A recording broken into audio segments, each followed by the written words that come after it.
Last month, arbitrator Thomas Barnes ordered the City of DeWitt to reinstate Chad Vorce, the police officer who was fired in May after he pulled a gun twice on an unarmed black teenager who was delivering newspapers. Though Vorce is working for the city, it isn't as a police officer. He is not allowed to do police law enforcement work because he does not have a license. His license is inactive, and that happened upon termination. DeWitt Mayor Sue Leeming said the arbitrator's decision was a poor one, and the city was very disappointed. In my mind, it's very frustrating because the city has no appeal process. Unless you think the arbitrator, and we can prove the arbitrator was fraudulent or wildly out of line misconduct, we cannot. There's no appeal. By law, they had to comply. Officer Vorce is working for the city, for other departments, doing other things. He's not in a police car, he's not in uniform, he does not have a gun. Vorce is in the process of trying to reactivate his inactive license.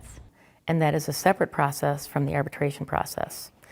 The process to reinstate his license for law enforcement officer is done through MCOS, which stands for the Michigan Commission on Law Enforcement Standards.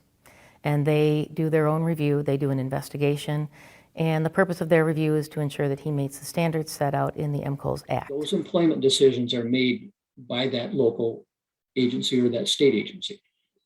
However, the decision on licensing for the legislature rests with the state, and they created MCOS to do that.